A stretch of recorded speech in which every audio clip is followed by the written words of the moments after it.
Hello guys, welcome back to the channel. তো এই ভিডিওতে আমরা কথা বলবো কেকেআর টিমকে নিয়ে। তো এই মুহূর্তে কেকেআর টিমকে নিয়ে একটা বড় আপডেট রয়েছে।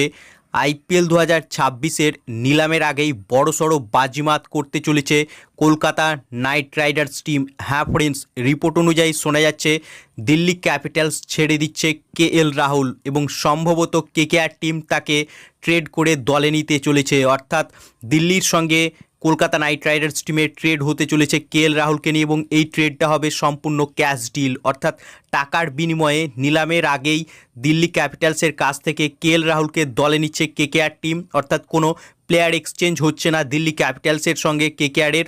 কেএল রাহুলকে তারা টাকার বিনিময়ে দলে নিচ্ছে এবং কলকাতা নাইট রাইডার্স টিমে খুব শীঘ্রই যোগ দিতে চলেছে কেএল রাহুল এবং অফিসিয়াল অ্যানাউন্সমেন্ট খুব শীঘ্রই হতে চলেছে।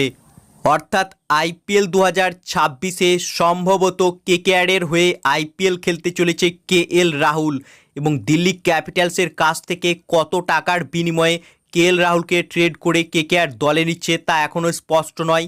তবে কেএল রাহুলকে দলে নিতে চলেছে ট্রেড করে কলকাতা নাইট রাইডার্স টিম, এটা প্রায় কনফার্ম।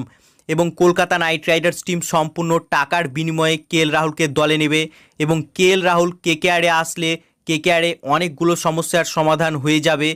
এক নম্বর হচ্ছে ক্যাপ্টেন, অর্থাৎ যেটা রিপোর্ট অনুযায়ী শোনা যাচ্ছে যে অজিঙ্ক্য রাহানেকে কেকেআর রিলিজ করবে না, তাকে রিটেন করে রাখবে কেকেআর, তবে তাকে ক্যাপ্টেন হিসেবে পরের বছর দলে রাখবে না কেকেআর টিম। অর্থাৎ কেকেআর কিন্তু নতুন ক্যাপ্টেন অ্যাপয়েন্ট করবে আইপিএল 2026-এ এবং সেটা সম্ভবত কেএল রাহুলই হতে চলেছে।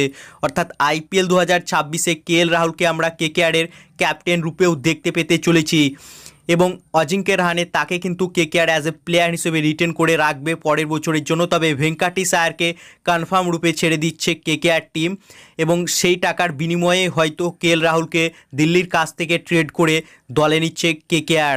সব মিলে আইপিএল 2026-এ আমরা কেকেআর টিমে বেশ কয়েকটি পরিবর্তন দেখতে পেতে চলেছি, যেখানে অলরেডি কেকেআর টিম তাদের হেড কোচ চন্দ্রকান্ত পণ্ডিতকে সরিয়ে দিয়েছে। অর্থাৎ পরের বছর কেকেআরের নতুন হেড কোচ আমরা দেখতে পাবো, এর পাশাপাশি নতুন ক্যাপ্টেনও দেখতে পাবো। অর্থাৎ রাহানেকে পরের বছর ক্যাপ্টেন রূপে কেকেআর রাখবে না, অর্থাৎ নতুন captain Kolkata night Riders team নিয়োগ করবে আইপিএল 2026-এ। তার পাশাপাশি নতুন অনেকগুলো প্লেয়ারও কেকেআর টিমে যোগ দিতে চলেছে। সব মিলিয়ে আইপিএল 2026-এ আবারও কামব্যাক কিন্তু করতে চলেছে কেকেআর চ্যাম্পিয়ন রূপে। এর জন্য এখন থেকেই নিলামের আগেই তারা কিন্তু বড়সড় বাজিমাত করতে চলেছে দিল্লি ক্যাপিটালসের কাছ থেকে কেএল রাহুলকে দলে নিয়ে এবং যেটা শোনা যাচ্ছে যে দিল্লি ক্যাপিটালস ছেড়ে দিচ্ছে কেএল রাহুল।